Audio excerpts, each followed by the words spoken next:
equal world.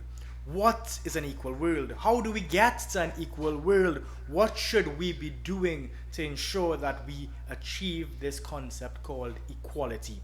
With us this afternoon is a fantastic lineup of people who are in this field, in this area, experts and youth panelists to talk about what an equal world should look like and what we should be doing to get there. Our moderator this afternoon is Adeola Young. Now, Adeola is the founder and director of the grassroots social justice NGO Groundation, which supports the communities in Morville, Laventille, and Beetham Gardens. Now, Adeola has led many successful community projects and was a 2020 grant awardee from the US State Department to conduct organizing workshops for local youth activists. On this panel this afternoon, we have Ashlee Burnett. Now, Ashlee is querying and carrying the Caribbean forward. The Trinbagonian-born writer and advocate is a 2020 Women's Deliver Young Leader and part of the Young Leaders program. Now, Ashlee is also the chair of the Caribbean Women in Leadership Trinidad and the Tobago chapter. See, really excellent panel so far. Joining the panel is Mr. Bertrand Moses, who really knows what it means to be in the forefront in the fight for equality and child protection. Now, he's the coordinator of the Child Affairs Division of the Office of the Prime Minister, Gender and Child Affairs.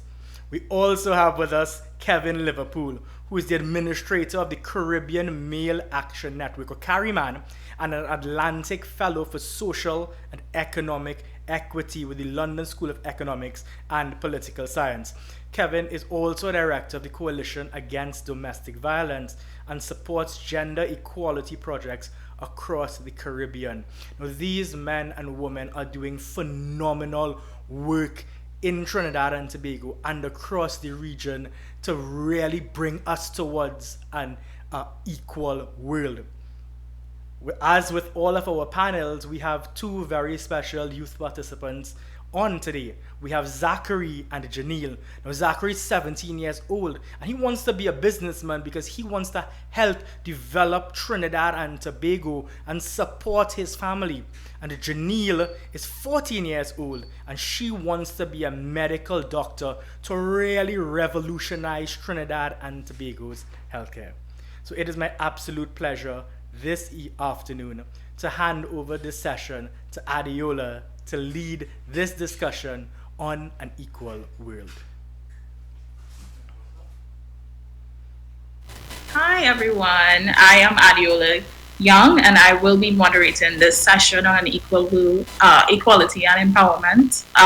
So today's session, I'm really excited to have these wonderful panelists who have been in the field really putting things in place so that we can have an equal future.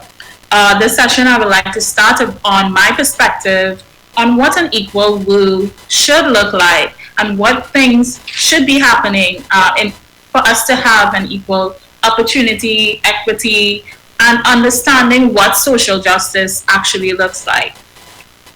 For us to have an equal world, I think there should be close, honest dialogue with vulnerable communities. What theory and research grounds your practice is a question that should be at the forefront of all persons involved in social justice, all activists, policymakers, and developers.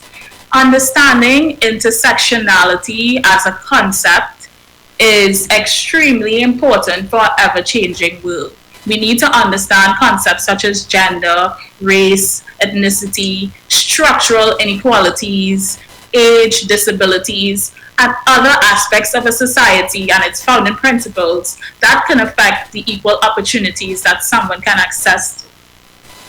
It is important for all youth activists and persons involved in this field to educate yourselves about the issues of social justice and remain grounded, having open dialogue with the vulnerable communities that you serve. Politically, equality is defined by a minority. that may have an archaic view of what it means to have an equal world, because many are not in communication or conversation with communities, and there are a lot of safe choices that are being made. Examples: ignoring the issues of LGBTQ plus issues, abortion, sex work, gender policy, indigenous rights, and so many safe choices that are being made without actually interrogating these issues. The prioritizing of issues should definitely be in the hands of the people, where in conversations you can see what is important to the people of Trinidad and Tobago, and what steps can the policy makers actually take to empower them for us to have equitable policies, equal opportunities, and really impactful social support.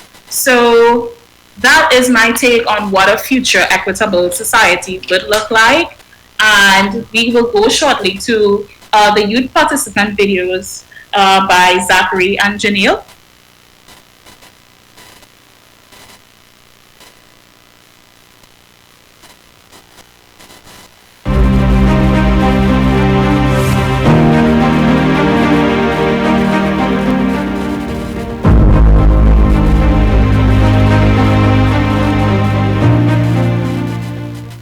Trinidad and Tobago, and by extension the world, is home to a variety of people, and equality means that each person is treated with respect. That's true. There is a variation in race, religion, sexual orientation, and we have our own Venezuelan neighbors to add to our melting pot. Equality is also about ensuring that an individual has an equal opportunity to make the most of their lives and talents. Discrimination based on any of these aspects should not be in our ideal future, neither in our present. We should be working together to create a society where persons can be free to share their thoughts and ideas in a respectful and understanding manner.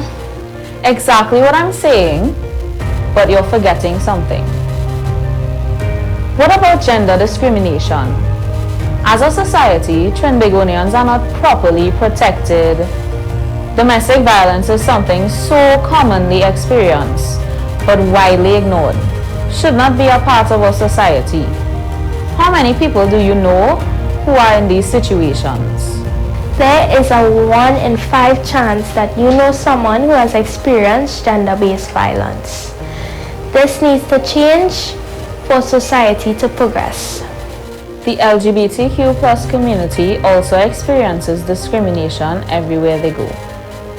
Their homes are not safe. They are discriminated against at work and their places of worship.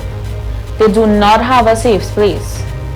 This needs to be corrected for future generations. They need to know that they are accepted. What also needs to be addressed are stereotypes. People buy into all different stereotypes about a person's religion or race, and this contributes to discrimination. Like people who live in certain areas are considered ghetto, stuck up, or social classes we subscribe to. We as young people must try our best to not be influenced by the negative things in our society. We need to reject ancient stereotypes of the generations before. An equal Trinidad and Tobago says no to discrimination, no to gender-based violence, and no to stigmatization.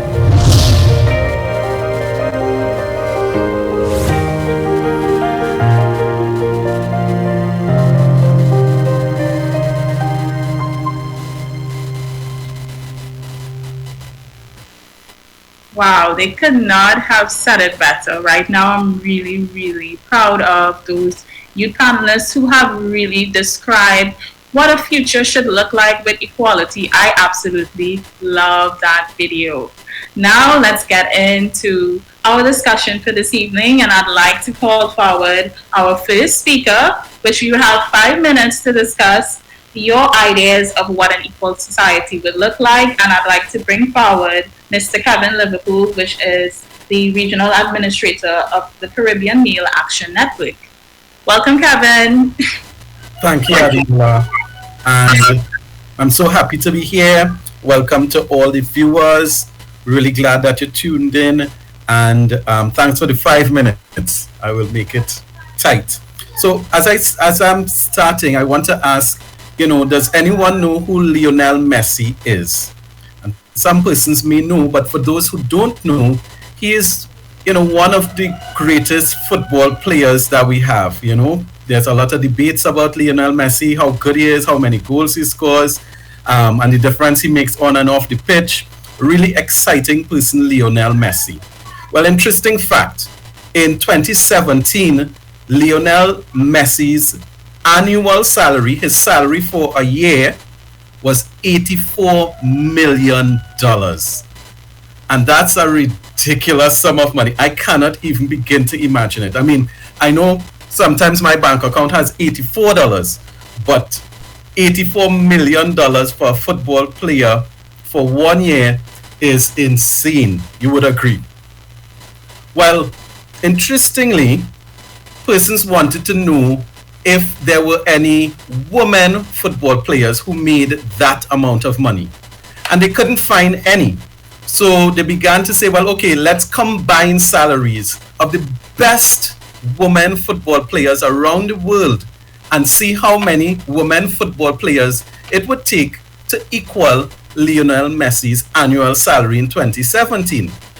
So you could guess how many women football players do you think their annual salaries had to be combined to equal Lionel Messi's? You might say 10.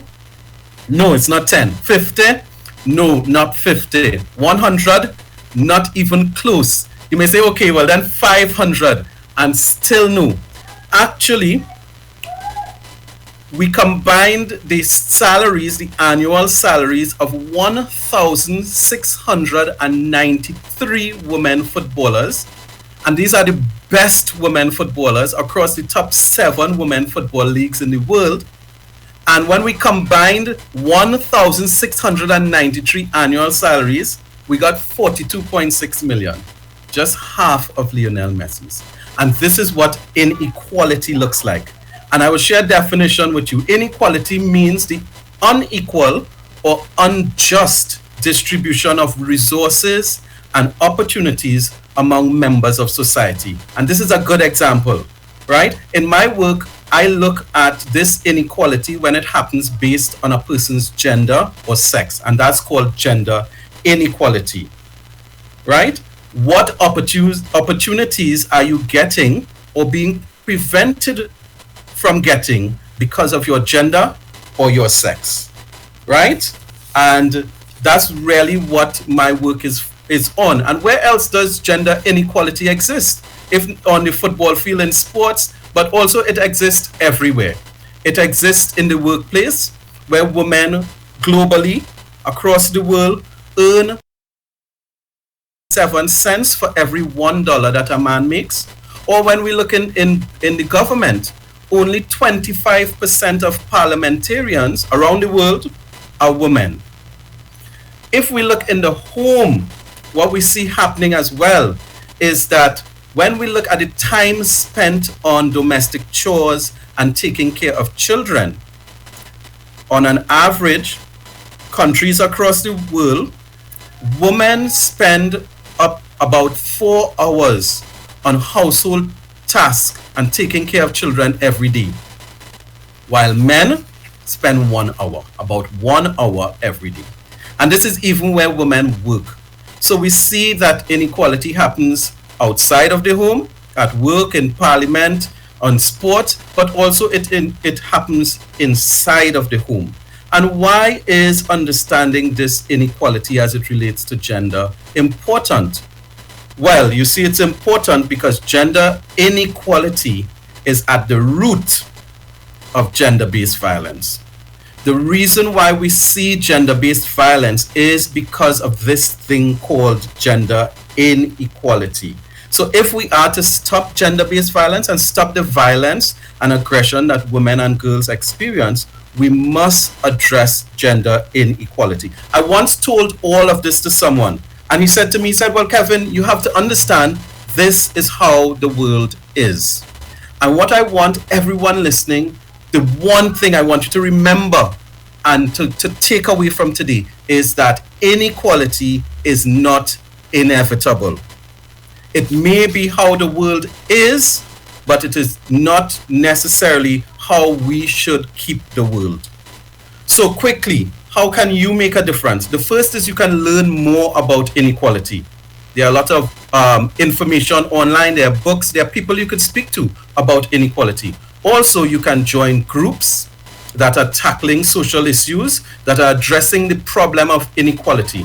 And finally, speak out when you see inequality around you. Report it to someone. Write about it. But whatever you do, do not stay silent. Thank you. I want to pass it back over to Adeola now. Oh, wonderful. I really loved your advice. Whatever you do not stay silent. And, that's why we see an influx of a lot of youth creating their own spaces, having these conversations, and starting their own organizations. And I'm really proud of that and our youth in Trinidad and Tobago. Speaking of the youth, we will move on swiftly to our next presenter, Mr. Bertrand Moses. This is the coordinator of the Child Affairs Unit of the Office of the Prime Minister. Thank you kindly. A pleasure to be here once more. My young people, nothing gets me more excited than to talk to you. Good afternoon to my youth from the Heroes Foundation, our specially invited guests, our fellow presenters, and anyone else who's listening logged on right now. Today, I am honored to bring remarks on behalf of the Honorable Ayanna Webster Roy, Minister with the responsibility for gender and the child affairs, who regrettably was unable to be here. But I just want to get to the point. What does an equal world look like? Now, to really see the world during this pandemic, because I know you're at home thinking, I ain't getting to go nowhere, I ain't see the world, what is this world talk? I feel like the only way we could really see the world in terms of what it looks like in an equal way is through Netflix. What is it? Who here likes Netflix? If you like Netflix, just drop a flame in the chat or say, boom, I love Netflix. No. If we turn to Netflix and we turn on the TV, I did some research and I decided to discover what are the top 3 Netflix shows for young people in the world. So I found them. Number 1 of them is called Atypical. Now, all these shows are PG-rated, so don't get any ideas, right? So the first one is Atypical, which follows the life of an 18-year-old Sam Gardner who has autism spectrum disorder. Check that out. Worth a look. The second one, wow, Never Have I Ever. Not the game that you always be playing, but Never Have I Ever is a powerful Netflix series where, after the death of her father and recovering from not being able to use her legs for 3 months, 15-year-old Indian American Devi wants a fresh start. And then the third one, which I know you've heard of, I know you know the show. So just tell me I want you all to guess what you think this show is. But the third big blockbuster on Netflix amongst young people is Dear White People. You don't say white people, yeah? Dear White People is set against the backdrop of a predominantly white Ivy League university where racial tensions bubble below the surface. Now, these 3 shows are entertaining, they're comedic, they're thrillers, they make you cry, they make you laugh. You can watch with your girlfriend or boyfriend, but you're not supposed to have that, so I don't know what you're talking about. But these shows all touch on 3 critical issues that affect equality: race, disability, and class. When I was your age, though, there was a show I really liked. Let me tell you, my show, when I was your age, was a show called The Wire on HBO. Now, I don't know if Kevin, my boy, knows that show, or Ashlee, but that show used to show on HBO. And at your age, I was blown by the fact that this was a community in Baltimore City where young people lacked opportunities because of where they were. Because they're from an inner city where there was crime and gunshots and bad man life, like Trinidad just tried to play now. Because they came on, I know this is Trinidad, we need to stop it, alright? Yeah. But I know that when I looked at that show at that young age, I was blown by the fact that depending on where you were born, you wouldn't have access to quality education, you would have to be forced into selling drugs, and you'd also have to grow up in a community where gang and gun warfare was as normal as just waking up and seeing the sun or the beach in our islands. That bothered me as a child, and it stuck with me for years. But then something happened that just really puts this equity conversation in a different gear. So I was a part of a fellowship. I'm a part of a fellowship called the Atlantic Fellows for Health Equity. And I was in Washington, D.C., and they took us on tours to see different places where equity issues happen, you know, with guns, things with drugs, the homeless. And I sat there all day, listened to all the real talk. These is not no Nancy story. I sat listening to these people talk. Some men who was gangsters, you understand? There was drug lords, there was killers, there was murderers, you know what I mean? And they were talking about how to change their life for good. It was like, big man thing, I really changed my life. And I was sitting down listening to them. And as I was listening to them, I was like, nah, man. But something about these stories sounds so real to me. Like, I've heard these stories before. And something told me it was Safe Streets. Something told me to Google it. And I Googled Safe Streets Project. And then it popped up, Baltimore. I was in the same state, in the same area in the US that had the highest rates of gun violence and murders per capita in the US, in Baltimore City. And these men were talking about what they wanted to do to change the world in that area. I was sitting exactly where The Wire was filmed. And these men said that we want to help change equity and equality issues to make the world better. How did they do this? Let's link The Wire and let's link Trinidad and Tobago. Equality. These are the 3 lessons I learned. 1, what does that equal world look like? It looks like a world where everyone looks out for each other. We have to look out for each other. In Baltimore, in the US, the Safe Streets Project managed to reduce shootings by 14% because ex-convicts volunteered their time to ensure that young people had opportunities. Let me tell you, they would walk up. If there was a gun warfare going on, they would walk up and speak to the man who was going to shoot somebody and say, bro, it's not worth it, I've been here, in his face. And they were able to reduce shootings by 14%. This tells me that when it comes to equality, meaning that children could have their parents alive still, that children wouldn't be exposed to drugs or gang warfare, when it comes to that, it means that all of us can play a part. How can we do that in Trinidad and Tobago? We can look at the National Child Policy developed by the government of Trinidad and Tobago, which is the first national child policy in the Eastern Caribbean. And it says, its vision is all children, and we have to uphold this vision as ambassadors for this, all children and youth are to be happy, healthy, and confident, and their rights are respected, protected, and promoted to facilitate their holistic development toward achieving their fullest, your fullest potential as constructive members of society now and in the future. 2, what should we be doing to get there? That's the next question. In Baltimore, there's another example. This is a HBO series that became real to me.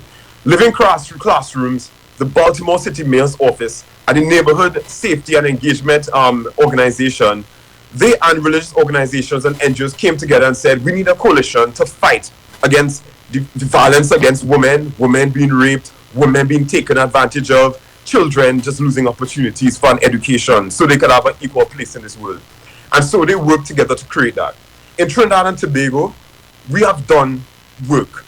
A national policy on gender development has been created. We've signed multiple conventions with the UN. We have support from the UN Women and UNICEF for children. We have the Domestic Violence Act in 2020. We have domestic violence shelters. We have the 24/7 domestic violence hotline, 800-SAVE. We have we have She Trace Hub. We have the Barbershop Initiative. We have so many initiatives that we can be a part of. And all you have to do is Google online and find out how you could support, or just know a number that you can call if violence is happening against a woman or a man and it's gender-based. 800-SAVE. Remember that. And finally, as I end, 3, what should we consider when we're thinking about equity and equality? When we talk about an equal world, what should we consider? I want to leave 2 things with you. There are 2 ways that we could do this. Double S. Do not forget this. Double S. Not double M like Marshall. No, not double M, eh? They got Marshall Montana wherever he is now. They're not trying to grab a bear like his, you know what I mean? But we're talking about double S. Speak out and serve. Double S. Type it in the chat. Speak out and serve. So I'm knowing with me now. I don't want to be boring all there. Speak out and serve. Type that in the chat. Speak out when someone disabled is lacking services and serve them yourself. Speak out when someone becomes socially displaced or serve them food. Speak out when someone is affected by gender-based violence or serve by calling 800-SAVE. Speak out when someone who is LGBTQI is being bullied or serve them by being their friend. I want to leave this with you. What can you do to join this battle? Boom! The Office of the Prime Minister, Gender and Child Affairs would like to specially invite you, the first time we're making this public appeal in 2021, to join the Chariots Ambassador Program. This program is huge because in 2020, these young people who came together were able to reach over 200,000 persons promoting child rights under the United Nations Convention on the Rights of the Child. These young people are my militant army. That's why I have on black today, because I'm representing them. They came together to be militant, to create equality, a world that is better. And I want to especially invite you to apply to be a part of this. How? Join. Go online on Facebook or Instagram and look for Child Rights AMB, A-M-B, and follow and look out for when we announce applicants in September. And I want to say this. The thing that I like about you all, my heroes youth, I always love the Heroes Foundation. And the thing I want to say to you is that you can create change. You can create that ripple effect. Why? Because two of our ambassadors I will share went on to do great things. One, that's right, somebody says speak and serve. Big up Bettina Harper. I like it. And I see it earlier too. I love it. Type it in the chat box. There's another thing I want to say. How can I say that this really makes a difference? One, Priyanka Lala. At 14 years old, 13 years old, she became a child rights ambassador. She did work in Trinidad and Tobago for climate change and for child abuse. Boom! UNICEF Global spotted her and said, you know what? We want to make her the first UNICEF youth advocate from the Eastern Caribbean. That is changed. Now she speaks. She was featured in the Financial Times, which has a readership of 28 million people, which is the #1 financial newspaper in the world, talking about how low-lying Caribbean territories are affected by climate change. That's how you can create equality. Who else? Renaya Swan, a Chariots ambassador from this year, who was passionate about creating videos to make change. And boom, the Organization of American States picked her up and said, you know what? We want you to speak to, now get this, 30 ambassadors from around the world about violence against children. Gone are the days when we say our voices don't matter. Our voices can ripple effect in Trinidad and Tobago, and it can also ripple effect in the world. And so my invite to you is, how can you speak up? Join in the battle, become a Chariots ambassador, be a Heroes ambassador, and make a big difference and make a change. This is how your generation will shift us old people off our rockers and create equality. I thank you, and I trust that you will have a pleasant day exploring how you can create equality. Yes, that was really an interesting and exciting presentation. Speak out and serve. And I'd like to invite you all to go to the Ministry of Gender and Child Affairs, Office of the Prime Minister, and there are a lot of things on the website. There is a mental health workbook. This was coordinated by Bertrand himself for children in the time of the pandemic. So there's a mental health workbook where you can download, and there are activities that could assist you with mental health for children. And there's also the child abuse awareness course on the website, so you will be learning about the issue of child abuse and also how to combat. So speak out and serve. So I would like to invite Miss Ashlee Burnett, a close friend of mine as well, and another youth leader that is truly inspiring in the field of gender. Ashlee, yeah, take it away. I know, how can you go after such right? I'll try my best. Yes, I'll take it away, Ashlee. Thank you so much to the Heroes Foundation and the IDB for this amazing opportunity. We are all different. Just look at yourselves and the person next to you if there's someone that you can actually look at. Although we are all human beings, the differences make us unique, deserving of each human right afforded to us just by virtue of being human. When we look around the world, and even right here in Trinidad and Tobago, we see crimes against humanity. People who are discriminated against because they look, act, and express themselves differently to others. We see a school system not designed in a way that embraces difference in learning, difference in aspirations, difference in choice. When we think and imagine an equal society, we have to see these differences as opportunities. An opportunity to be inclusive, to be understanding, to bridge the gaps that separate minority groups from the rights and resources that they deserve. We must see opportunity for community growth and rebuilding to ensure that what was once a safe space, not a safe space, what was once a space of hate, discrimination, hurt, and inequalities is now a space for learning, for respect, for seeing everyone as human first. An equal future isn't something that we can just wish for and just sit back and say, oh, we really want an equal future. But we must work towards it in our own little ways, as individuals, as groups, as citizens of a larger country, of a larger world. An equal world, an equal future is you. It is us. It is embedded deep into our skin, your hopes, your dreams. It is all the stars you see when you close your eyes. It is the grit between your teeth when your heart tugs. When you see and read the news or see a friend without a digital device to be a part of online school just like you. An equal world does not segregate, and it is not selfish, nor is it one that ignores those in need. An equal future looks like being safe to be whoever you are, wherever you are. It is being taken seriously in every institution you will ever exist in. It looks like being enough regardless of your physical and mental abilities, your gender and sexual orientation. It looks like never waking up and being afraid of who you are. It is being so sure of your existence. It is freedom for everyone, not just those that look like you or look like me. Achieving this future is not impossible, but it is hard work. And to achieve this, I just want everyone to take a second, right? We're actually taking a second, that's a pause. And I want you to breathe and place your hand on your chest, like in the part where you can actually feel something moving, like your heart. Feel that beat, right?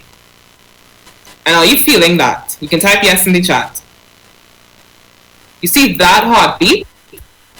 Those beats per second, per minute. Every beat is another chance to change. To look within and see what can be changed. The truth is, as cliche as it sounds, and here's what I learned recently. I actually learned that cliche only exists because the things that we're talking about are true. Change starts with the person first, and that is called transformational leadership. When you see the ills of the world, pause and breathe and ask yourself, what is it that I see that is somehow reflected in me? Once you can identify that, you can make the steps to change how you see the world and what makes you see the world the way that you do. Remember, when you change yourself, you change the world. If you can change yourself, you can definitely change the world. Achieving an equal future requires you to look within and fix what is being reflected in larger social systems. It is speaking out against injustices and learning every day. It is being inclusive and approaching everything with love. A major step must be taken across sectors and especially within social institutions of learning, and that is called gender transformative approaches. This approach can be applied to literally everything. Like everything, girl, I swear, I promise you, right? And I just want to make reference to this amazing thing that happened recently, and notably the United Nations Girls Education Initiative, and y'all can check that out. People usually call it UNGAI because the way that it's spelled, but they have a youth platform called Transform Education that you can be a part of, right? That wherever you are in the world, you can be a part of this project. And they recently conducted a consultation that examined how we approach education and how can we as advocates, as change makers, as young people can lead gender transformative education. What is gender transformative education? This approach re-examines the social inequalities that exist and work towards figuring out what are the root causes, right? So maybe you might think someone, doesn't deserve some kind of rights or should not be allowed in your classroom. What is at the root of thinking that someone is lesser than you? And that's what gender transformative action looks at. It examines the root causes, and then the next step, because we don't just recognize what the issues are, we have to put action into practice, right? And so designing a way forward to remedy these issues. And what does it require? All of us. In whatever way that you exist, it requires all of us. Curriculum developers, ministers, leaders, young people across each sector must apply this approach, doing a complete overhaul of the existing systems and see who are they serving, who is being left behind, and how can we fix this. The solution isn't simple, but we have to ensure that the people who are on the receiving end of this is centered in the conversations. Remember, nothing about us without us. You will never know everything, and I will never know everything. But I promise you, we can learn together.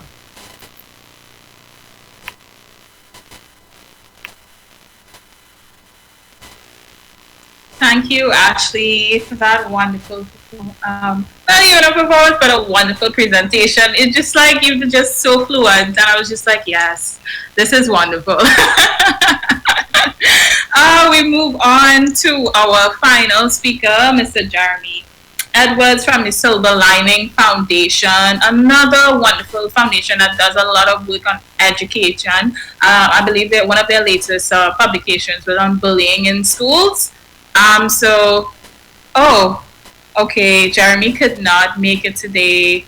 Okay, all right, well, we will move on swiftly, and we will go on to the youth participants, and you will give us, some of your comments, some of your questions, what stood out to you in the presentations, anything that you would like to add. We welcome your ideas now. So I will go to one of the Heroes Youth participants, Zachary. What stood out to you in the presentation? What are some of the ideas that you liked? So you can take it away, Zachary. Pleasant good afternoon to everyone on the panel and all viewers and participants today. What stood out to me is that everyone here on the panel wants an equal future. Everyone here wants to put forward their work towards bringing out equality. And one opinion I have, or one statement, is that equality is not just for men and women, it's for all genders, right? And one question that everyone sort of forgets is that, is gender equality a concern for men? And I think so, yes, because certain times in the household, the men are more concentrated on the material needs instead of loving, caring, and nurturing for their kids. And this sometimes, for the youth, this leads to peer pressure in school, and this brings forward the violence and stuff like that. Oh, thank you. And is there any questions that you would like to ask? Yes, I would like to know if at any time in the workplace did you all ever have a situation where you all would have to, advocate or bring down a person for being biased towards a certain race or gender. Who would like to take this question? Woo, that is an issue. It really has been. I would like to say for me, any workplace in our society around election time, race was definitely an issue among a lot of people. And, we actually had a discussion, which I led, because this is something that I know about, and I was doing a lot of racial education at work. So, it wasn't just about reporting the person to HR, but it was also educating them about racial issues and how this impacts, people, and, how it fosters a level of inequality in the workplace. And, it's also, not about really chastising, but really teaching people about these issues, because the person really didn't understand. It was just like, this is how I am, this is what I've learned, this is my social behavior. So, it's just really my way of, carrying them along, understanding the issue, and that is what I did, honestly. Anyone else would like to add? Yeah. Okay, go ahead. Go ahead, Ashlee. All right, I know she will say she would be kind to her elders. So I will go. Ashlee.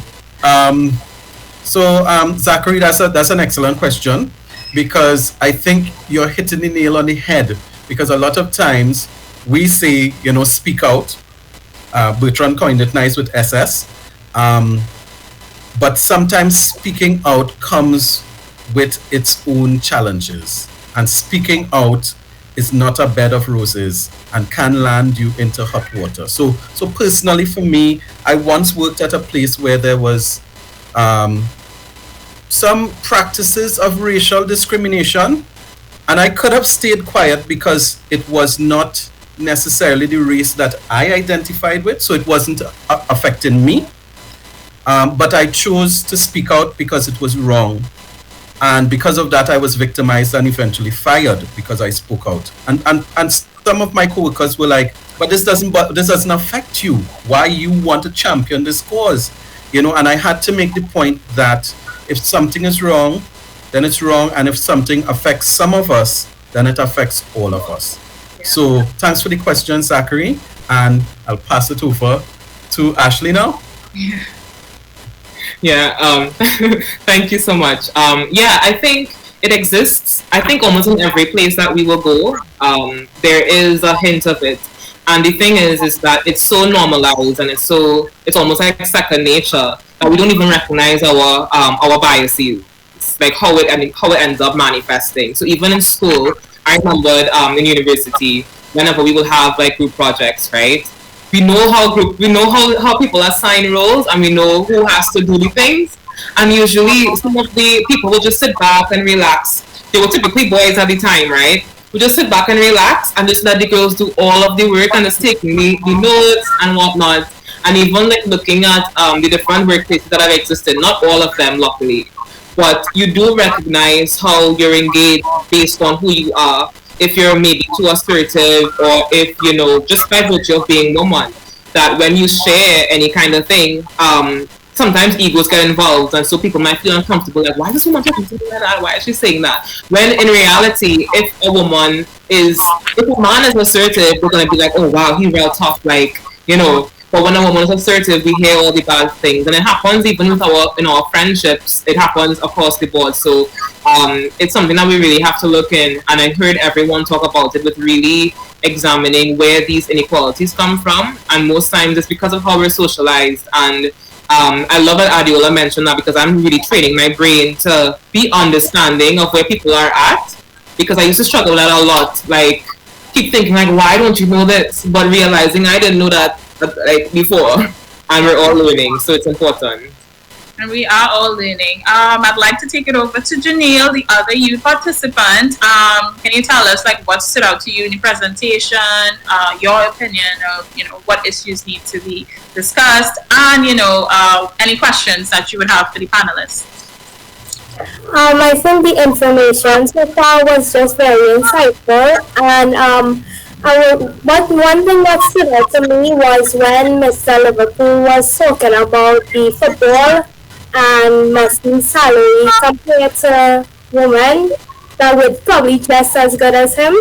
I think it's very shocking, and it definitely shows how gender can separate us, and I think that needs to change. And me as a youth, looking forward, and in the future, I definitely would like to be a part of that change. Oh, wonderful. And that is something called the gender pay gap. And definitely, I think that if it is that you want to get involved, there are organizations that do education on these type of issues with gender, like Feminitt.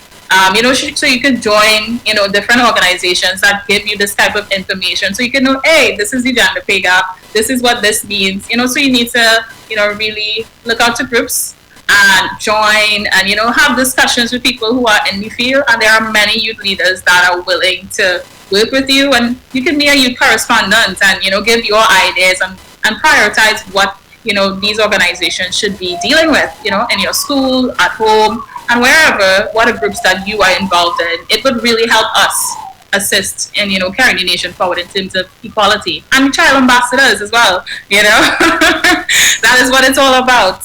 Do you have any questions for any of the panelists? My question is how you all got the confidence, like earlier Zachary asked, have you ever dealt with like gender or stuff in a workplace? And I wanted to know how you all got the confidence to speak out on it.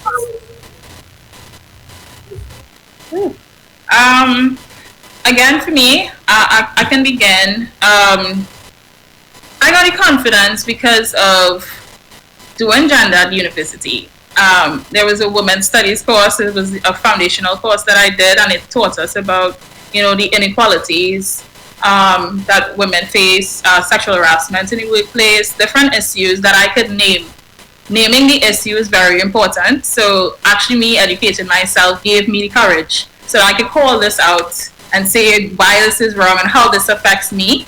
So generally educating myself really gave me the courage. And I know, there are people who would be, your manager or persons that, are in authority, but you can't go wrong when you know exactly what the issues are and what your recourse is in a workplace. So you just have to be strong and stand firm, but educating yourself is one of the first steps in having the courage to speak out. Anybody else? Yes, certainly. I think one of the best ways to get that courage is to really look at yourself and identify one time in your life that you have felt discrimination, or you have felt at your lowest, or you have felt as though you weren't heard, or you weren't given a fair opportunity. And if you could take that one moment and magnify it, you can walk in the footsteps of many others who are experiencing that. It's an ugly feeling, it's a harsh feeling, it's an unfair and unjust feeling. And I think we ought to take those emotions, take those feelings, take that experience and let it multiply. And the second thing for me that makes me want to speak out and advocate against issues that I'm passionate about is really, I know some of us are readers and some of us aren't. So I have two pathways that you can take. You can either read or you can look at documentaries. So for example, there's Half the Sky, Fighting Oppression Against Women. That book is a powerful book. That book, I came across it and it really looked at how women around the world are experiencing human trafficking, they're experiencing sexual abuse, they're experiencing some horrendous things. And just reading that in itself makes you so uncomfortable that you need to create change. So it shifts your mindset and educates you. And there's also a documentary on it that you can look at if you go on YouTube or just Google that as well. And secondly, there's a book for the males, for brothers out there like, man, I know what them think, bruh. Man, I know what them think. There's also a book called Memos of a Boy Soldier by Ishmael Bear. It's about what males go through in terms of becoming a child soldier and being inducted into gangs. And I'm saying this because that does also affect equality as well, because if you are in gangs at a young age, it robs you of an education, it robs you of mental health, it robs you in so many ways. And I think also reading that book allowed me to open my mind to say, look, if this young man went through this and he became an advocate, I also need to look for points where I need to speak out, honestly. So I would say really identifying yourself with some of the emotions based on what you've experienced in the past, and secondly, educating yourself through documentaries or just through, videos on YouTube. For young people, that's, it's good, and it helps you to have that courage to fight forward. So I hope that answers your question a bit, my girl. Adeola, can I? Yeah. So Jenille, that's a fantastic question, and I want to add that sometimes I've been really scared in some of the decisions to stand up and speak out. I have not always had that confidence, and sometimes what it means as well is just being able to lean on people that you can trust to share. If you're not ready to speak out, having friends or family members that you can lean on and share what's bothering you. So sometimes I could say sometimes the confidence isn't always there. Sometimes I feel really scared and bummed out on the inside, and I think that's normal. So don't think that, or don't let anyone give you the impression that you have to walk around like super confident 100% of the time. I think that's not being human. We cry and we fall and we feel and we mess things up, and I think that too is part of the work, understanding and appreciating our humanness. But it's important that we have a safe group of friends and a safe team that we could always go back to and get strength again. I just want to add one quick tiny thing. And because I got a little emotional listening to everyone share, because speaking out sometimes it's really hard, right? And even when you get into the process of doing it all the time, it's not all the time you're going to feel confident. Sometimes you're going to feel confident, sometimes you just want to roll up in a ball and cry and just because when you are an advocate and you are faced head on with the social issues that exist, it hits you. Seeing, even people sure that you all might know of a friend in class, who don't have the same, resources as you, and it can break your heart. And so even through that process, it's important to take care of yourself when you want to advocate for others and when you're advocating for yourself, because a lot of times when we're advocating, it's not just for everyone else, but it's really for ourselves too. So just, you know, keep that in mind. Definitely. Since this is a youth forum, again, we're going back to the youth speakers. So I would go back to Zachary. How do you see the youth playing a part in creating the future? Like, what do you think the youth should be involved in, or what do you want to do to create an equal society? I could see us involved in terms of speaking of the LGBTQ, currently in Trinidad and Tobago and worldwide, to say there's a lot of discrimination on here. And I would like for us to, you know, put aside our differences. We tend to have a lot of opinions. I think we should keep it to ourselves sometimes, you know? And Jenille, same question. Like, how do you see the youth playing a part in creating the future that you would like to see in terms of equality? I think coming together and, you know, going to like campaigns and doing all these stuff together, just, you know, coming together as one, and definitely agree with what Zachary said. And are there any like particular issues that you would like to see the youth be involved in that you are probably passionate about? For me, gender and race. Oh, definitely. Two big ones. So same question to the panelists now. Ashlee, how do you see the youth playing a part in creating the future you envision? And same question for the rest of the panelists. I think young people are super important because I think more than ever we have a really, really unique opportunity to examine how we are affected, because we exist on that. Because I'm also young now, I'm 23. Even though I might be older than you, we're there. But we exist on that intersection of being young, but also having the multiple identities that we have. And there are so many people who would have, you know, paved the way for us to see what are the inequalities that existed and how they have been doing it.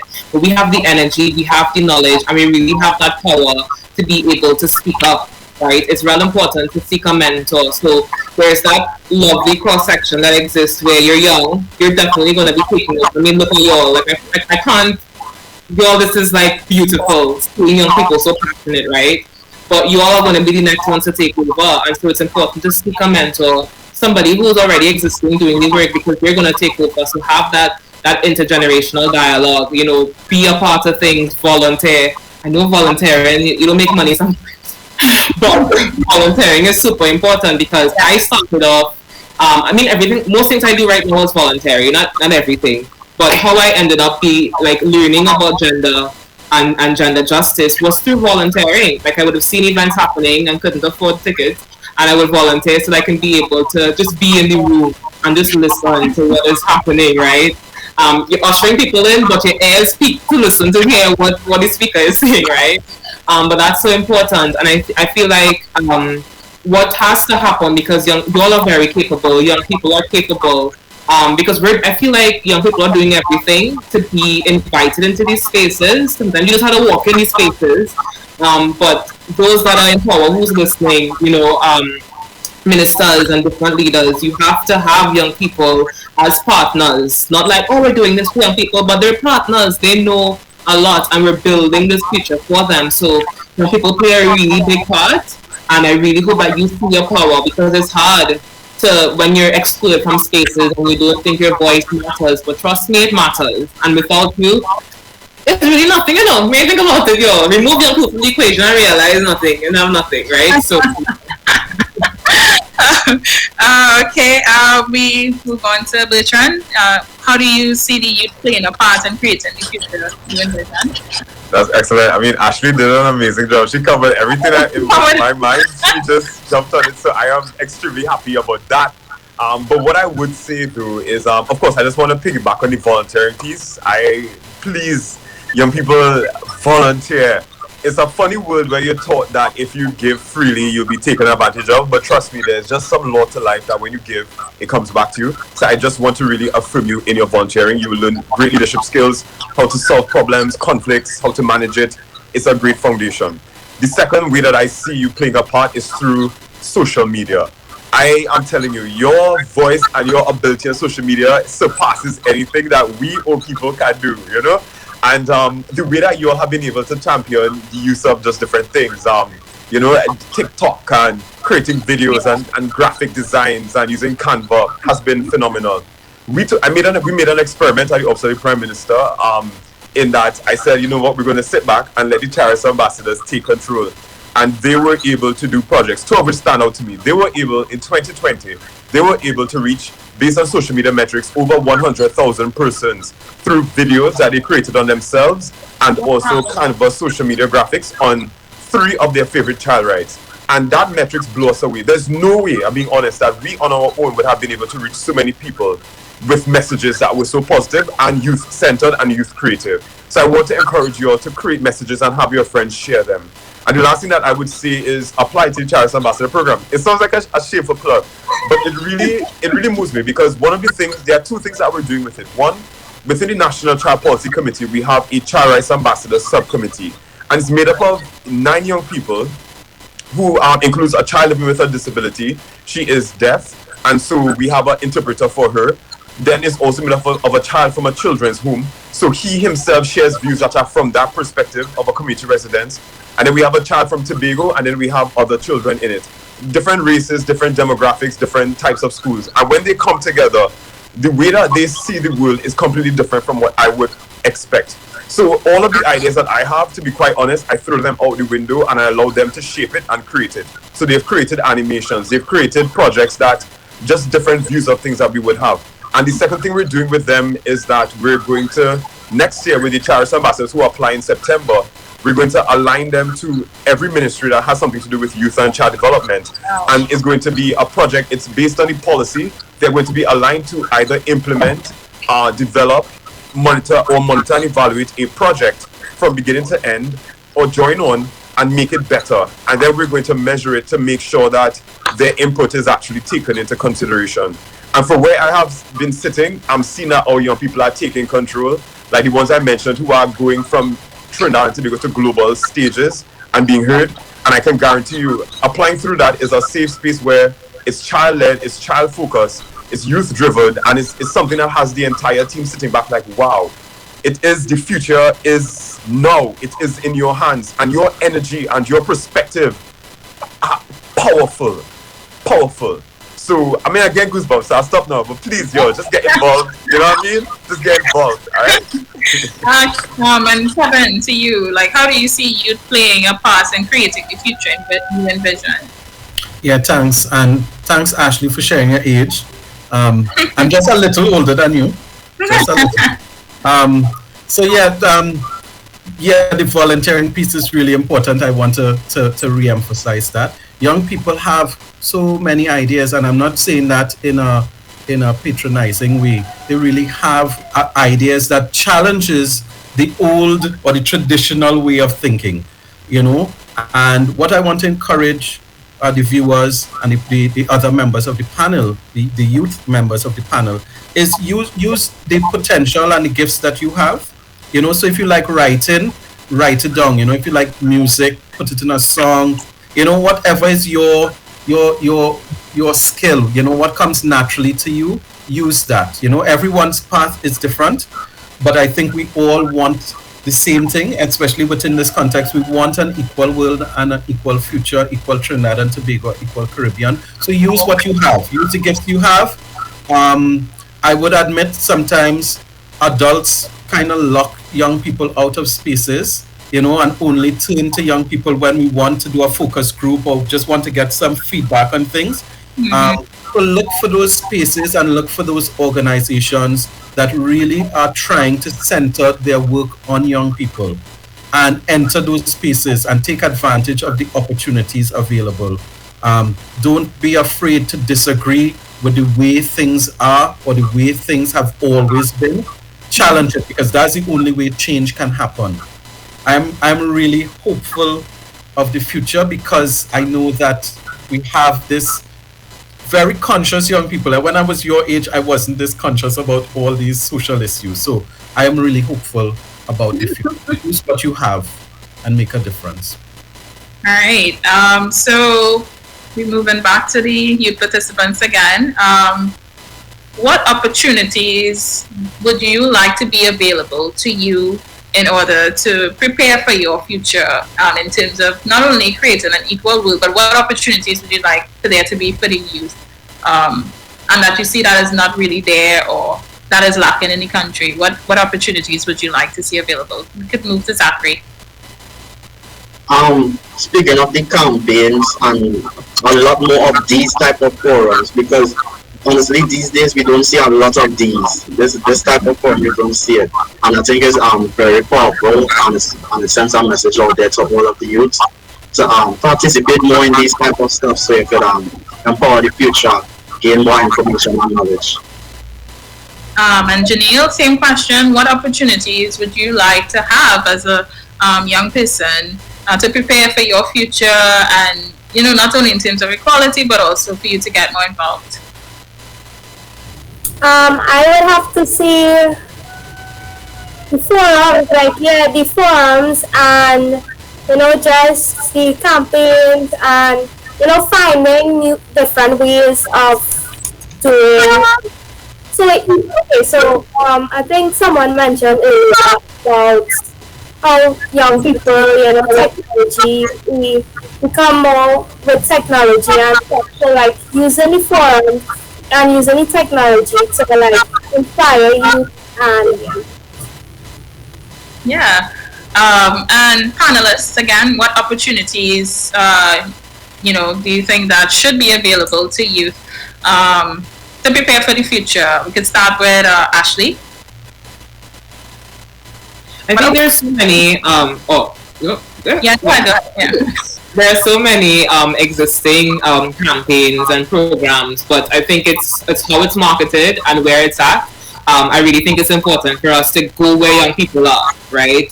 Young people, I don't know, well, from my experience, I don't really see people on Facebook that much, right? But there's TikTok, there's so many new platforms that are popping up, and I think those opportunities need to be marketed there. So I know there is organizations like the Heroes Foundation that has the whole Heroes headquarters that is geared towards that kind of development, and there's so many other social NGOs that are having these kind of programs that young people can be a part of. So I think that is important, as well as as Kevin would have mentioned earlier, not just having them as a part of focus groups, but when you're planning and developing these programs, to make sure that you consult with young people. So a quick plug, right? I'm currently doing project coordination for a project called First Time Last Time that is being done by CIWiL. And we are currently in that phase of talking to young people to shape what that project will look like, because we realize that it's important. If we're going to shape something for young people, they have to be at the center. And so I'll definitely chat with Lawrence to see how we can get young people to have that conversation. Oh, and thank you for that. CIWiL, the Young Women in Leadership Initiative, is being hosted by the Caribbean Women in Leadership Trinidad and Tobago National Chapter, which is an opportunity for you as young people to get experience in Parliament, right? So understanding how is it that you can be an effective leader as a young person. I know right now it's open for people ages 18 to 25. However, if you're 17 right now, but you're turning 18, in time for the Parliament is sitting in November, you can apply once you're turning 18 by then. But that opportunity really trains you to be an effective leader, and also to get experience as to what it's like in Parliament, how to be able to be a gender transformative leader, one that looks at good governance. And so that I was a part of that last year. It was the best experience. It really shaped who I am today. And so CIWiL is closing, the application is closing tomorrow. So you have some time if you're going to apply, but definitely apply for that and stay tuned for all of the programs. But we definitely need to put it in the right places. And Mr. Moses, what opportunities would you like to see available to the youth to prepare for the future? Yeah, I think there are opportunities out there, but I agree that we need to have them in a central place more, so young people can find them. So that's something that is always a challenge, depending if you're from a rural area or where you're from. Tobago, it's always an issue of people you're not being able to find things. But what I would say though is that apart from the opportunities, I think one of the things that we really would have to work on is us as adults being able to be more inviting and to learn how to speak engaging youth-focused language. I know that shifts the question, but it's a big part of it, because we could have opportunities, but if young people aren't really in an engaging space or youth-friendly environment or space, then the opportunities they won't go toward it. And it really is something that we definitely have to work on as a society. I've been in a number of forums where I see young people. I remember one in particular that really hit me, where young people were invited to be a part, but there was still a lot old school, see and be heard type of perspective, and they were willing to share, but it just kind of stifled their opportunity. And for that, I want to say that there are opportunities out there, but for young people who experience that, please, reach out to a mentor. So mentorship is another area in terms of more opportunities I'd like to see, and it's available throughout our nation, in that you can find a mentor anywhere if you go up to them and ask them. If you see someone, it's very rare that people would deny it. They may not have as much time, but they would, in some way, they may be able to help you. But keep trying that. That's one of the things that I think would help guide you through it. But so those are the things that come to mind in terms of that. Yeah. Kevin, what opportunities would you like to see available for youth to prepare for the future? Yeah, and I'm building off of Bertrand's last point. I would like to see where organizations become more intentional with their mentorship opportunities, and allow young people to come into the company and have the opportunity, not just for one day, but in a more sustainable way, to learn from others in different positions, and in a very meaningful way. So that mentorship within organizations, so that young people could choose the different career paths and based on their interests. Wonderful. But I would like to plug in my idea. It's a bit radical, but I believe that, a lot of governments see us as a youth booth, and, we would have a forum here, a forum there. We've been through the forums. And, I think consultation has to be a whole lot better with open, honest conversations, and us actually being able to prioritize policy development and what is on the agenda. That is definitely something that, okay, we could speak of something at a forum and then it actually gets tabled in Parliament as the youth discussion. Whatever, that would be something that I would like to see. And also a really functional youth parliament where, there are, issues that are being discussed and it actually gets tabled in, our parliament, where, we come up with an agenda or policies that need to be amended or changed or whatever, and our agenda is actually taken seriously. That is something that I would like to see happen. So a time check, I believe we have 5 more minutes, and we have another question. I wonder if we can take a question from the audience. Do we have any questions from the audience? I would take one question. So I would like to talk about disabilities. So how do we think about youth and disability, and what support would you all like to see youth in the schools? So how is it, what do you think about, your peers who are dealing with disabilities, and what support have you seen, or what support would you like at school? So we go back to the youth participants. Zachary? For disabilities, I had some friends who had, and during the time in school, it didn't have much, but you could have seen that the teachers and the staff, they all put in their work to make sure they enjoyed their time in school and had it comfortable. Okay, Jenille? I think, I know a few people as well with disabilities in my school, and I think it's the people that surround them, they should be more supportive, not just the teachers, and people with disabilities, most of the time they get bullied. So I think, people, instead of bullying, should just support them and try to help them as best as possible. And Ken, do you think of any, program or anything that would be useful to assist children or youth with disability at school that you think would help their experience be a bit better? I can't think of any at the moment, but yeah, we could create one. Definitely.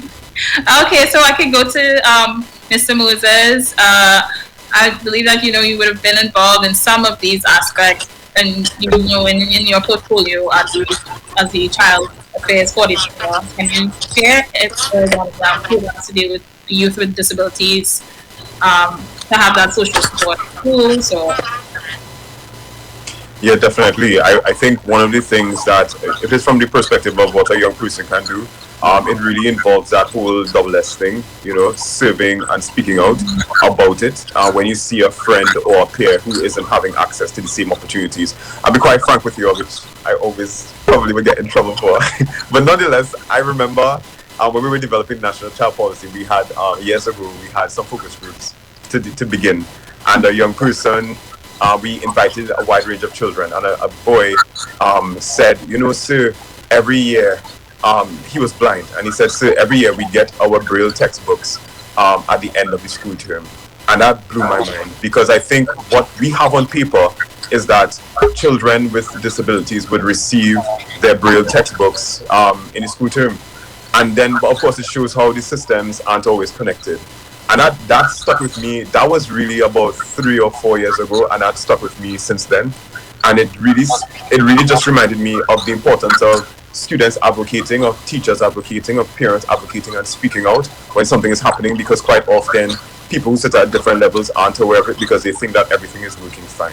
And so I think that's one way. And another way is through empowering, giving opportunities to children living with disabilities. One of our Chariots ambassadors, her name is Mandy Bailey. She's been on Unique on a different TDC segment with Shamila, and she has videos on Child Rights Amb on Instagram and Facebook, and I've been blown by her passion. When she does sign language, bruh, it's like, yo, this is sign language from the heart. And you can't help but know that there's a passion burning in her. And as I asked questions about her, I was told that she is someone in the deaf community that they really look at from a young age and saying she has something to say. And so I feel as though what we may need to focus on too is empowering others with disabilities as young people and as adults, in terms of letting them know that your voice is important. So we make sure we have interpreters for her at every segment. We make sure that we take our time to pause to have her featured as well.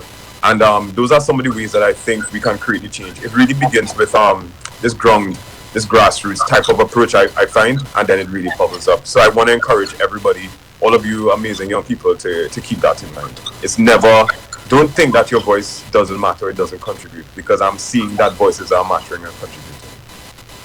Definitely. So time check, we have 6 minutes left. To wind down this session, I also want to talk about the pandemic and mental health in terms of youth. That is something that, we need to discuss on this forum.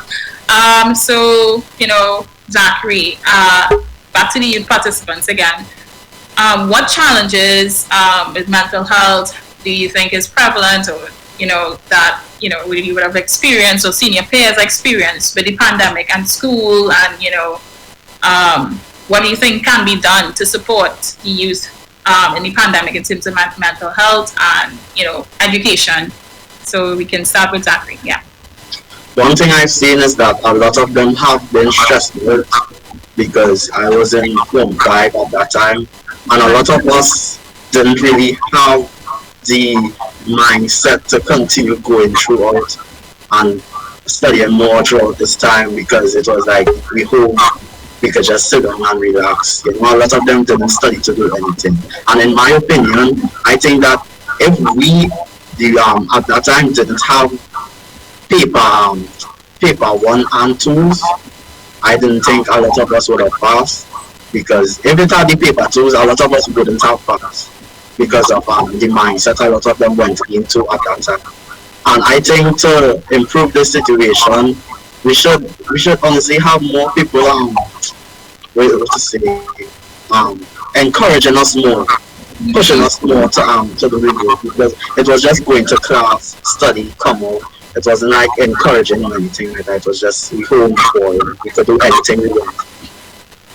Yeah, understand. Jenille, what were some of the mental health challenges that you would have seen with school, education, throughout the pandemic, and what do you think should be done to support youth? I think is feeling caged or trapped. A lot of us was feeling caged, like oh Lord, we can't see friends, we have nowhere to go. And then sometimes with the online experience, you tend to feel kind of stressed. Like for instance, say you're in a class and suddenly the mic not working. You just say, oh God, what Miss Mousy? So it's kind of like it feels sad. It feels sad. And I think that was some of the challenges that people were stressed about. Okay. So quickly, we have 3 minutes left. So, some bullet points of what do you think can be done to assist the youth in mental health throughout the pandemic and education. We can start with Ashlee. We definitely need to allocate more resources when it comes to mental health. It isn't something that we see on the forefront. It's just like a by the way thing. Like, when it comes to press conferences, we saw that little short clip about mental health, but it wasn't something that was really all encompassing, looking at the different experiences that people actually have and what they can actually do in a pandemic, with the different living situations. So we definitely need to allocate more resources to that, ensure that there are guidance counselors, not just one for a large school, but really looking how we're assigning that and ensuring that we just put money into it, right, and have the resources that are free has to be good and has to be accessible. Mm-hmm. And Bertrand, I know you would have done the mental health workbook for children, if you would have shared. So what is your take on the mental health issue and the pandemic? What can we do, But I'm a therapist, so I could talk all day. Yeah. So I would just go to the point and just share 3 resources, because it's great to talk, but the resources have stuff. So one, the mental health workbook, which is on opm-gca.gov.tt/childZone, and if you click on mental health, you can download it there, and there are videos as well that give tips, lots of tips that you can use. Secondly, Childline. Google Childline, and they have 3 ways. One, there is the phone line, which is 131, that you can call and talk to someone 24/7 if at night you're feeling depressed or you feel alone. They also have an app which you can download. It's called My Childline in the Android and Apple Store, and that app has a chat feature, and you can play games as well in that app. So you could just, it's positive games. When your parents say, why are you playing games? Yo, Mr. Moses and them in the future forums say, I can play games in Childline app, So don't say like that though, but you could try. And also, so there's the app, there's the website, which also has a chat feature that you can go online and chat with someone anonymously if you feel like you need someone to talk to, because that's something that people just need. And the third one is findcarett.com. Findcarett.com. That was a resource that was developed under the Ministry of Health with all of us as stakeholders, a cross-sectoral, intersectional approach, I guess. And that also has a list of all of the mental health services available in Trinidad to be able that are free in your community health centers, CARM clinic, contact numbers, and those are the places that I would encourage people to go. And you will find resources at one of those to address one of your needs. But other than that, love yourself, Love yourself through this difficult journey. You are enough. You are enough, and you'll get through it. Oh, and quickly, Kevin, we yes. have a few seconds, 2 minutes, 1 minute. Yes. So I just want to add that there is this thing called toxic positivity, and sometimes we give this impression, especially to young people, that we're supposed to all be walking around smiling and happy, like if nothing is wrong. But what I want to say is that it's okay to feel trapped and isolated and locked away, and those are normal feelings that even adults feel. But we shouldn't stay there for too long. We should be able to identify when we feel that way. Bertrand would have shared a lot of positive resources, and it's important that we talk about it. Adults go through all the same stresses that the young persons on the panel identified. So it's I want you to know that there's nothing wrong with you in experiencing those things, but it's important that we talk about it, about it with your parents, trusted adults, with your peers, and that we work through it together. Wonderful, and that is really how we want to wrap up today's session. We know that is a difficult time. We're all going through it, but there is possibly some light out of the tunnel.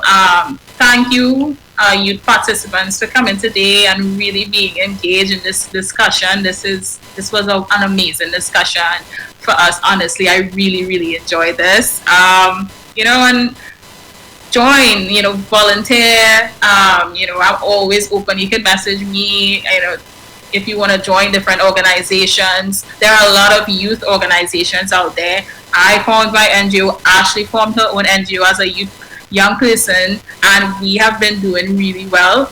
So, there's a lot of things out there. In some of your downtime, you can make a lot of friends and mentors, and there's a lot of people out here that are willing to support you. So again, I would like to thank all the panelists and our youth presenters today and the Heroes Foundation. I believe I can take it back to Lawrence to close this session, but thank you again, everyone.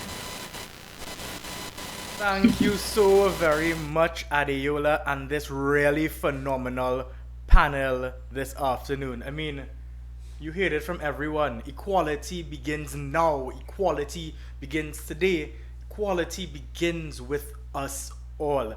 Thank you so very much for sharing your insights and your advice and your questions. Phenomenal panel.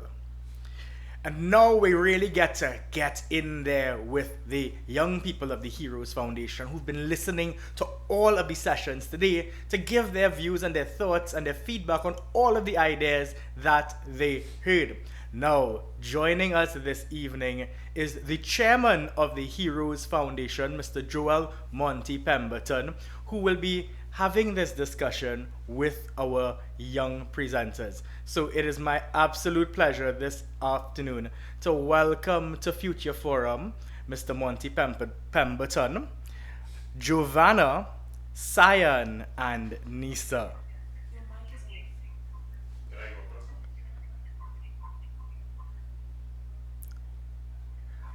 I guess no one heard what I said. So my apologies for that. This is technology. Again, come back to the stream. This is technology. I really want to say thank you to the Equality panel. You all did a fantastic job explaining to us that, equality starts here, equality starts now, equality starts with us. And then now we have a really special lineup again to wrap up today's proceedings. We have our chairman, Mr. Joel Monty Pemberton, chairman of the Heroes Foundation, and 3 of our youth participants, Jovanna, Nyssa, Sian, who are here with us this afternoon to talk about the way forward. How do we take all that we learned, all that we heard today, and create this way forward? So it is my absolute pleasure to pass you over to this phenomenal team to end our session today.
Jovanna, Nyssa, Sian, can any of you hear us? We can hear you, but we cannot hear Nancy. So we can hear Jovanna, we can hear Nyssa, we can hear Sian. But we're not hearing you, unfortunately. Okay, we're not. Just unmute yourself and we should be able to hear you if you're mute.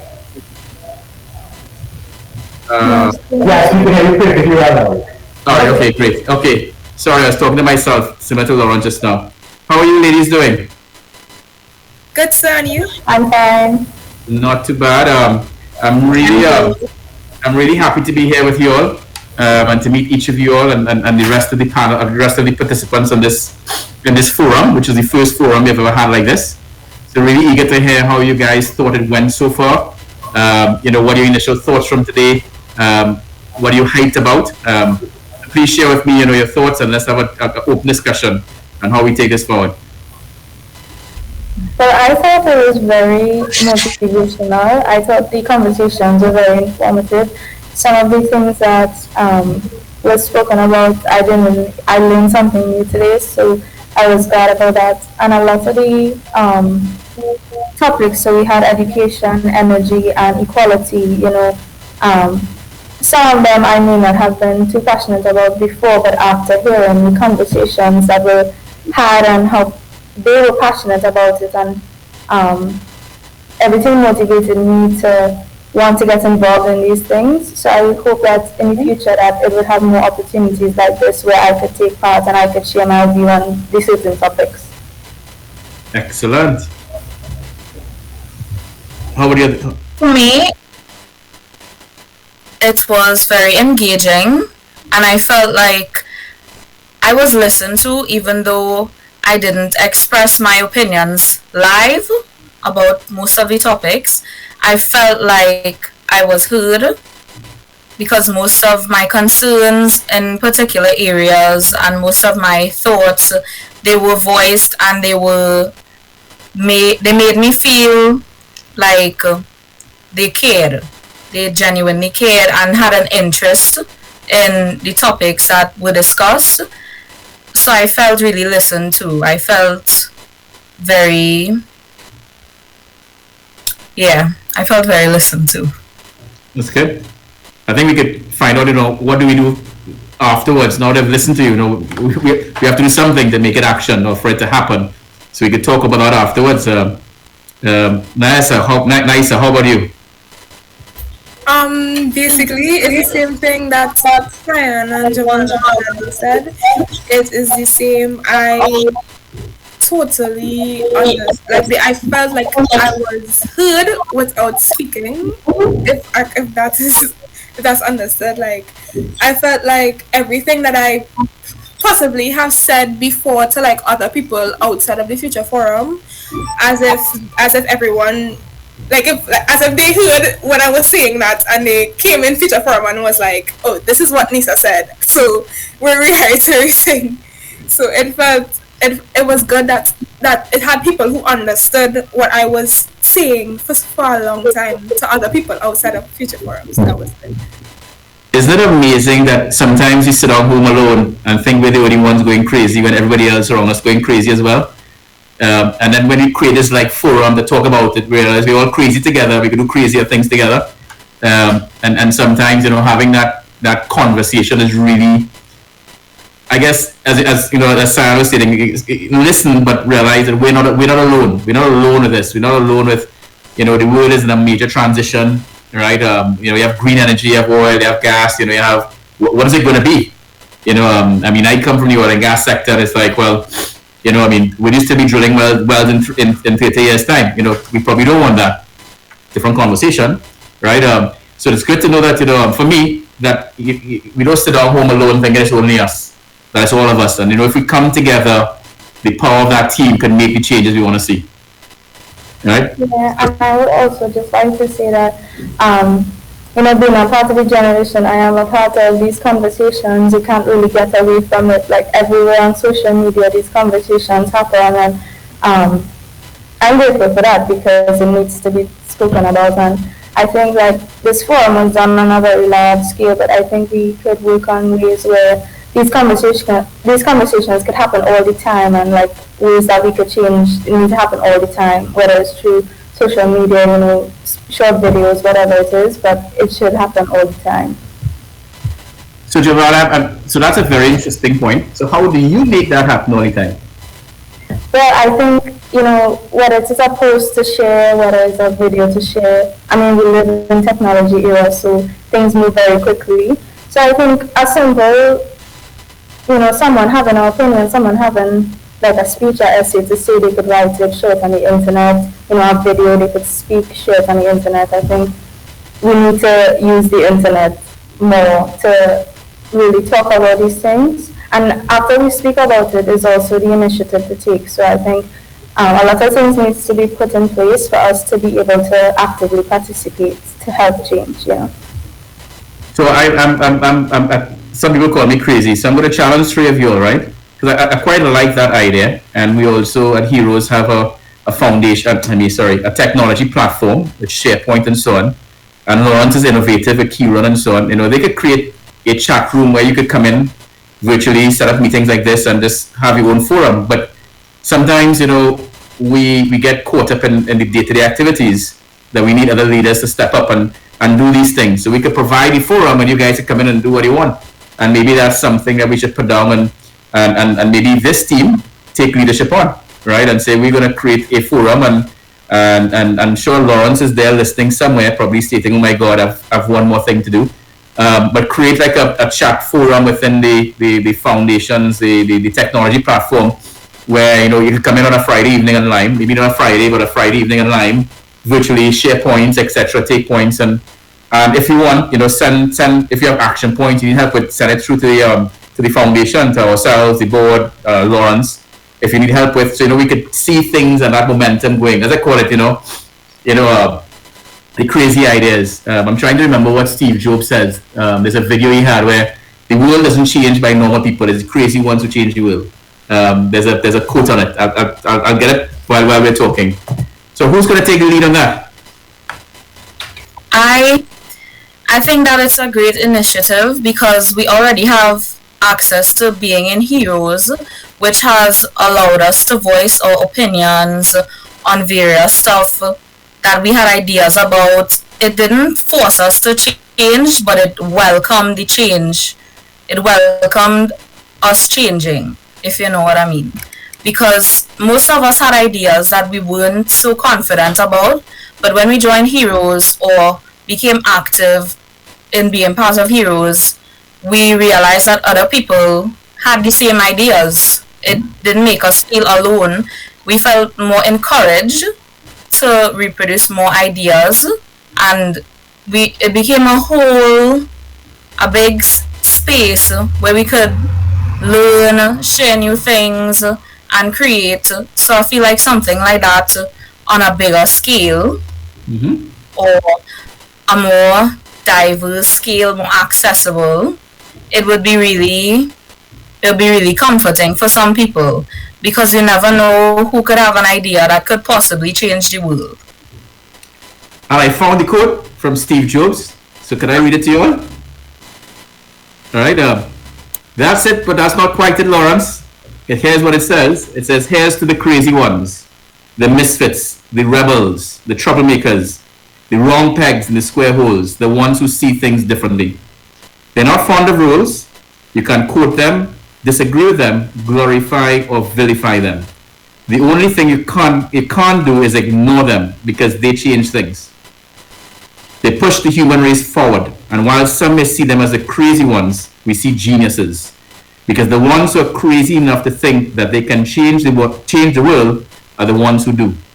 Now, I'm not saying to break the rules. I'm not saying to be rebels. I want to be clear on that. I'm not sending that message. But I think if we pool our ideas together and create that forum, and we get everyone behind it, whatever these ideas are, you could take charge of your destiny, and don't think for 1 minute that you can't, right? And in so doing, we create great things, right? Once you and we all have good values and so on. So let's coming out of this, let's find that medium where you could share the ideas. And I'm joking about the crazy side because it sounds crazy, but it's powerful stuff. And once you have that medium, and if the medium doesn't exist at Heroes, we will commit to make it happen. But I'm sure there's some way within the platform that we could create a breakout room and so on, where people come in, leave. It's almost like a coffee shop, a cafe shop kind of thing. Come in, but you have to drink your own coffee at home, obviously, and then move ahead. All right, cool. So what else did you all learn today? One thing that I learned that was I knew about it, but I didn't know it was to that point. When they talked about the difference between Lionel Messi's annual pay and the amount of women that they had to add up to only get half of his annual pay. And that, to me, it was mind-boggling to think that those women could be on the same scale of talent as him, or maybe even better, and they get less and they are spoken about less. I think that's a very important point with equality and equal pay, and that's something that should be eradicated. It should purely be based on talent and not gender or anything related. So everyone would love to be paid what Messi is paid, but there's another quote I saw from a doctor who, at the beginning of COVID, when asked how quickly could you get the vaccine, and she said, "Well, I'm paid $10,000 a month. Why don't you go buy Messi? You're paying him $50 million." So it also goes to show the values in the world as to who gets money and who, the person who created the vaccine or the person who takes care of the elderly and sick are paid, a very, minuscule amount to someone who plays football. I'm not downgrading Messi or any Messi fans on this call because he's a good player, and that also, that equity, not equality, that equity is also important, I think, in the world, and I hope to see a rebalancing of that equity in the world today, so that we could alleviate poverty and everyone could live how they should be living. So that's something that's quite important. So yeah, and I have to say, equity is not socialism, because I know that people listen. It's being equitable, being paid a fair wage, and so on, right? Going forward. So I agree to Nyssa. It's not fair, but that's how the world works. Again, is how do we rebalance that equity? Because we feel it. We go to the stadiums, we buy the T-shirts, we create it. So again, it's how do we adjust that, and what do we do to help rebalance that equity and make sure we have equal pay and people are paid for their value. So nurses, doctors, all those sort of things. They're paid. Teachers in particular, I think they're grossly underpaid. But yet still, they're responsible for creating the minds of the future. So in a rebalanced world, probably they should be the highest paid. Yeah. So. Sian. And another thing to add on to what Nyssa said, most of the time it comes down to equality, but even though that's how the world works, I see it more, it needs a bit of rewiring, because yes, the change starts with us, but what about the people that have already started to adapt to how the world is? Like babies, little children in preschool, they've seen how the world works, they are adapting to it, they're living, even babies born in the pandemic, they've adapted to it, so that's their new normal. But it takes all of us, it takes everybody to realize that even though this is the new normal, it's not an acceptable new normal in some cases, like with the inequality, because most people, they see something happening on the street, and even though they feel bad for it, they don't speak up because they're afraid of the repercussions, they're afraid of what that might mean for them. And most of the time is that one person that makes the change that starts this all. So when you speak to the younger generation, it can't just end with the younger generation. It needs to start with the generation coming after the younger generation and everyone before. So I think we need to implement things to teach even children, like little children, as well as primary school or kindergarten, to make them more aware of these topics. Because the more aware they are, the more they could spot the differences in it and realize the change they want to make. Yeah. And if I could add on to what Sian said, one thing, I just saw that they asked for my name pronunciation. It's Nyssa.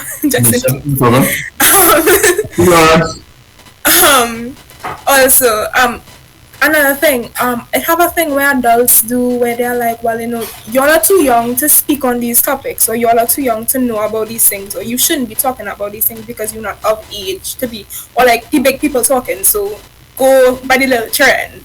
When we are of the age to know what's going on in the world, and we know, and we should be able to speak and at least have some kind of say to and change, so we could do something about what's going on in the world. So Nyssa, that's why Future Forum was created. That's what Heroes is here. The founder of Heroes is on and listening, Philip Julian. He had a dream 19 years ago. And we're seeing that evolve into something much larger. It's really to empower your voices, for you all to be heard, And all of us went through that when we were younger. You're too young, go inside the room. Youngsters are supposed to be seen, not heard. All of those old myths. I think we've all been through that, but finding that forum to speak out is something that's core to Heroes, and creating that medium where you all speak out, and we are the medium for your combined voices, individual and combined voices. And that's something that the board is very passionate about.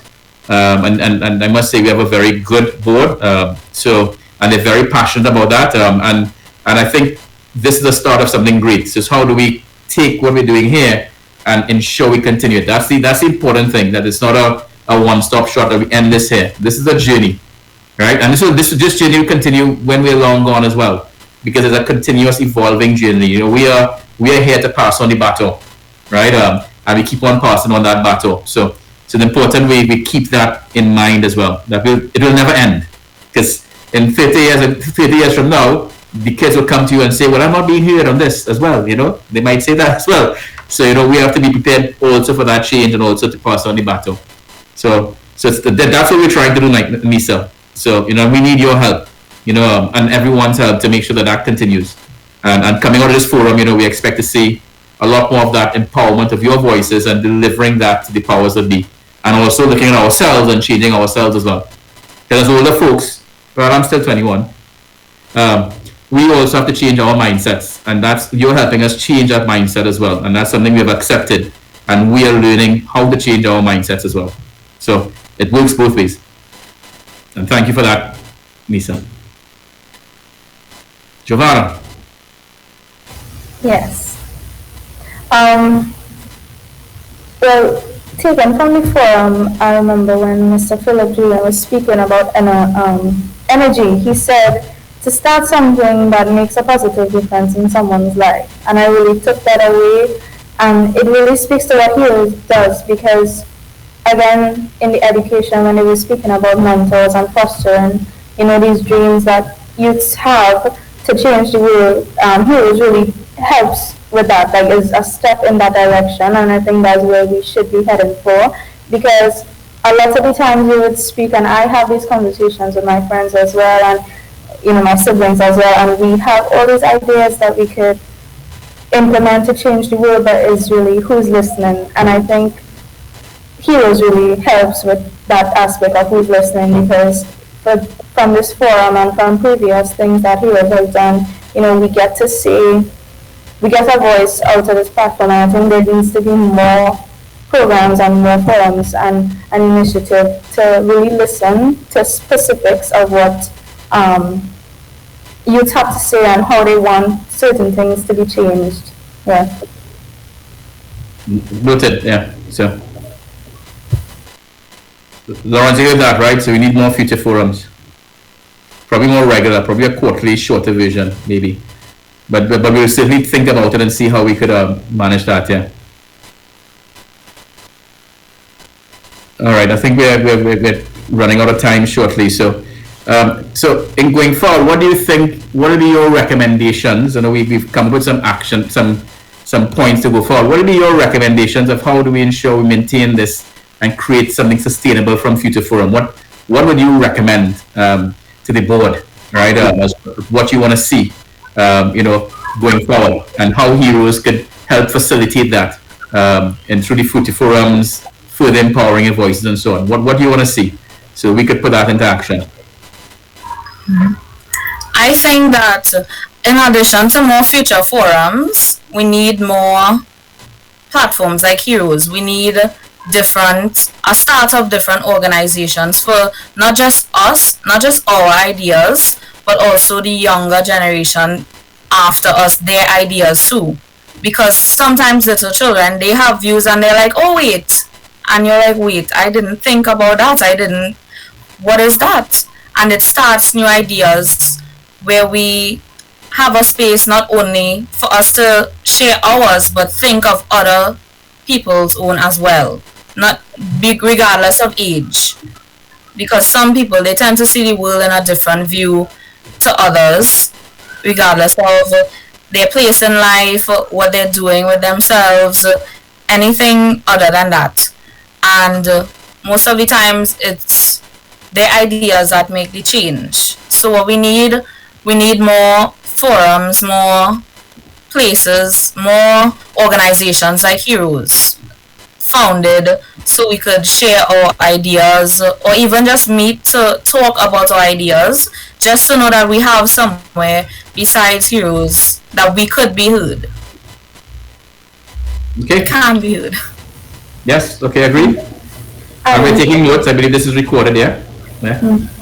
Adding to what Sian was saying, while we have Heroes, yes, Heroes kind of touches on all of these, but going in depth to like the conversation about equality and about energy and education, they're all very interesting. And I'm thinking that if we could do forums like these, but specific to each topic and each concern of people, that we could get more ideas on one specific topic, which would help change that topic faster than just broadly speaking about it, because these were broad conversations we had about education, energy, and equality. But if we could have forums where it's specific to each one at certain times, then I think that the point could be made more focused. And I think that it needs to be put in a certain place where people who not just willing to speak about it, but people who need to hear about it are involved, because most times people who are involved understand a certain level and want the change as well, but it's people who not too sure about it, don't understand about how these certain issues affect us in everyday life. So I think we need to work on a way that we could, I'm not saying force, but kind of put the vision and idea in front of people who throughout the Caribbean who just don't know about these things. Okay, agreed. Thank you for that. Also adding to what Jovanna said, we could have it a bit more. Well, everything today was very interesting, and in every single thing Heroes has had was very interesting as well. But if for other things outside of Heroes, if we could have things that, even though it's a serious topic, we have it engaging and enlightening, so people that, because as Jovanna said, it have plenty of people who are in like things like Heroes, and they know about the topics, but there are people who they probably see things like Heroes and say, what people doing that for? That don't make no sense. The world gonna be how it is anyway. So we would have things that they could like look at and would be like, oh, well, what they're saying kind of makes sense, and that look kind of fun. So like, I want to join that too. Okay. All right. No, thank you for those comments. And certainly, we're gonna put together like an action list to get some of these things moving in line with your comments. So it's not just talk, but it's actually putting it into action, which is something we like to see. So what I'd ask is like, for the three of you all to put together that list, send it to us. Let's start thinking about a forum. I say forum, a coffee shop, or whatever kind of shop on a Friday or Monday or once a month. Let's see if we could put something together and have that start to share ideas. Sian, your points on the engaging other folks with other ideas, that could come out of that as well, where you invite younger folks, different type folks, the elderly may have a view as well. Whilst you may say that they may have different views, but they may also have their own views that, based on experience and knowledge, that, they have a lot to bear. So the wider cross section or the greater diversity in that regard also helps it. So there's no limits on what we can do within what you create. There are no boundaries in the content. Well, there are rules, but no boundaries in terms of who we invite, what we talk about. Once it's within the certain, morals and values, and we're fine. So let's see if we could put together something like that. And Lawrence will support that with someone from his team. And I could be part of that, setting it up and make sure it's being done as well, to be heavily involved. Yeah. All right. Any closing comments before I close off this very interesting close-off session? Yeah. Any final parting words for today from each of you all?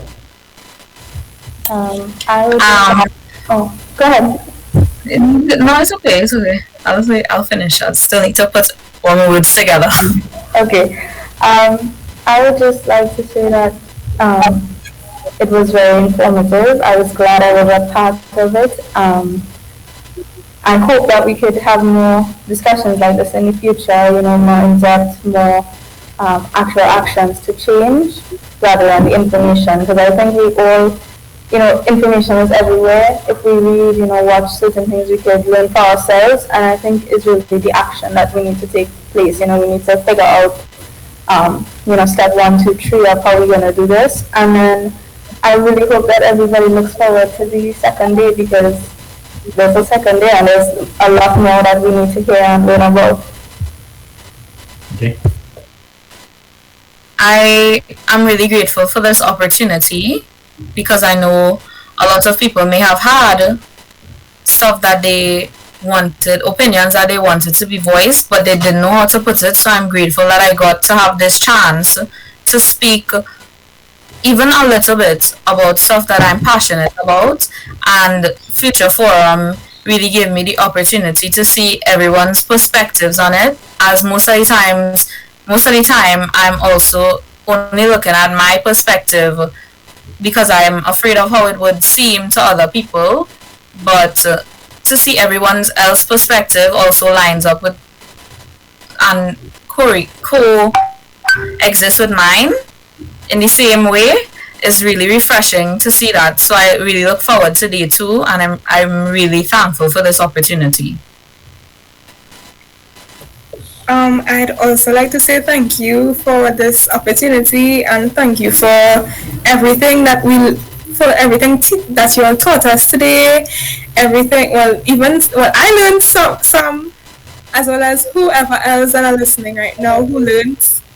And I'd like to say that the information was well received, and as well as thank you for providing a space where I could speak a little, not just for myself, but for some of my friends and for people outside of Future Forum who wanted to say, this is what I think. This is what I think should happen in the world, and the world is not that good right now, and it should be better. And I just want to say thank you for everything, and tune in for tomorrow because it's gonna be cool too. So yeah. All right. Just to close off, just to build on what you were saying, Nyssa, the world is in transition, and that's not necessarily a bad thing, because maybe the old one wasn't as good as it can be, and we have the beautiful opportunity to recreate and create something new, right? And that makes a big difference. And the world has gone through these transitions many times before, and I view this as a transition and a positive time to make these changes that are required, and not necessarily go back to what we thought was good, but to create something better. I'd also like to thank the Heroes back office team led by Lawrence and that team. A lot of work went into this. Thank you to the IDB, who are our partners on this Future Forum. Again, a lot of people went behind this. This is all the staff who worked tirelessly to put this together. They put together this A-class panel. The technology platform is excellent, and hopefully this becomes sort of like the premier forum for youths and conferences, in the entire region. So we're going to set that gold standard and really show people how it's done, because the power lies within that foundation as well. So thank you to the team, and thank you for everyone who's been on board today. And as Nyssa said, look forward to tomorrow. Tomorrow will be just as exciting, probably more exciting, and more things to learn, and look forward to even more things as we take this forward. All right. But thank you everyone for your time, and please stay safe and take care of yourselves. All right. It is a pleasure. Lawrence? Mike? Lawrence? Mike? Yeah, Mike? Oh, thank you for that. That has been a day. But thank you so very much, Monty. Thank you very much, Jovanna, Nyssa, Sian. You all did my job for me. So I don't need to wrap up. The end of the day, you all were phenomenal. Really insightful, interesting discussions in this wrap-up. We love what we're hearing. We are so happy that we were able to provide that to you at Future Forum. I just want to again thank everybody who was a part of the forum today. Thank all of our speakers, our presenters, all of the ministers and professionals who took their time out of their day to be here.